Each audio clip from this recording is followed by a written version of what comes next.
Pecha Kucha 175, Immortal Hulk, and Drink and Draw. Gosh Comics Drink and Draw. Okay, so I've been wanting to talk about the Immortal Hulk for a while now.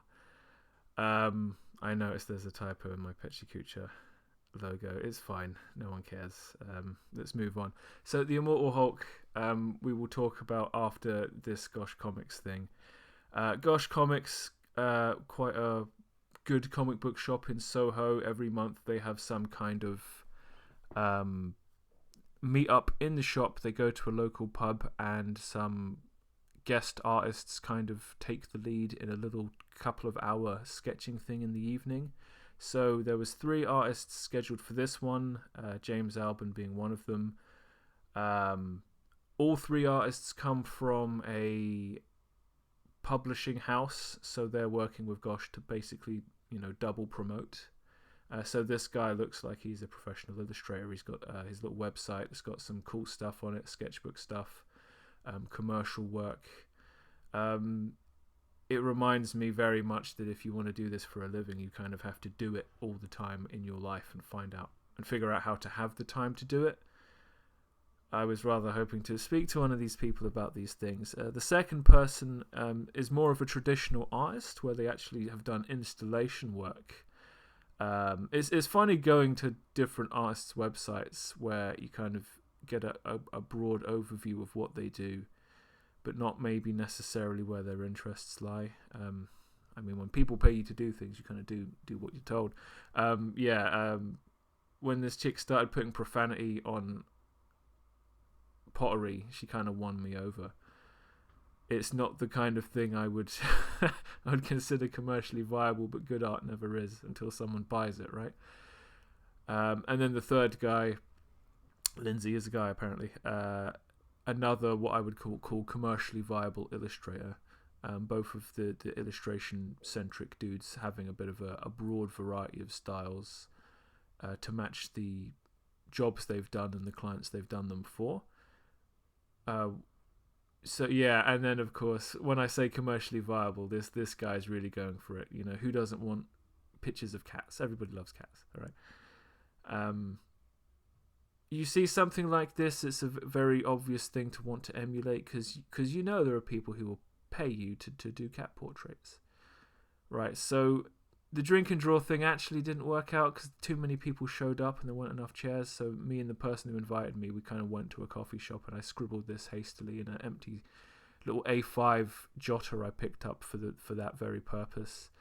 Not much to say except at least I did something more than I was expecting when we had to basically leave the pub. Right. So when we were at Gosh Comics before the thing started, I did pick up half of The Boys, written by Garth Ennis and drawn by Derek Robertson. This should be right up my street. I've started reading a little bit of it. It is up my street. Excellent stuff. But the Immortal Hulk I've been reading for the last couple of weeks. I think I've read as much of it as there is in print. This is why I typically don't buy things while the run's still going on, because I've run out of stuff to read and I am so bloody sad because I've enjoyed reading this so fucking much. It was recommended as like a soft reboot to the mythos of the Incredible Hulk.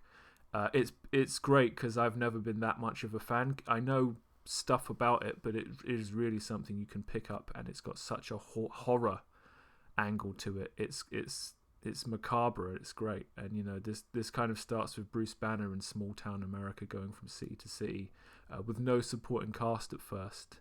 And then every few issues, someone else gets added in, someone from his past, but with a kind of new tint on them, as is typical of reboots in mainstream comic books. So Banner's in some gas station, kind of.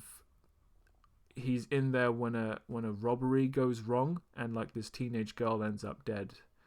The world at the start of this Hulk run assumes that Bruce Banner is dead, so the fact he's traveling across America and people are seeing the big green giant, but no one really wants to make sense of it. It's interesting. It won't last.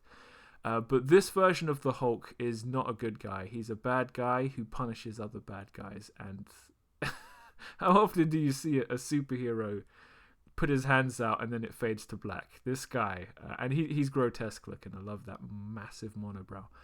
So there's this reporter who's chasing the Hulk across Midtown America, because she has very, very personal reasons to want to confront the Hulk about something very pivotal that happened in her past. So she's kind of, following the police investigation, which eventually does lead her to Banner. As she's recounting a story of the Hulk being in a church attacking some guy called Hotshot, 3 different people give 3 different versions of the story using 3 different art styles, one being Jack Kirby, one being kind of dark and grotesque, and one being like really kind of flowery. That's a highlight. And then one of the major plot arcs involves what's called the Green Door. There's a lot of Gamma related superheroes in the Marvel universe, and this book attempts to kind of say gamma radiation is part science, part magic, and there's things going on that can be very interesting, and you can create threads between them. Thor, the Avengers fight the Hulk. Thor inadvertently dubs this new version of the Hulk Devil Hulk. He seems stronger and smarter in his own particular way than any other version, and he's clearly stated his intention to end the world.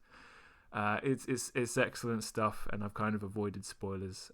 So Immortal Hulk, buy it if you want to. Read it for free on the internet if you'd prefer to, but I would strongly recommend, if you ever want to read the Hulk, read this version of the Hulk, because it's the best version of the Hulk, period.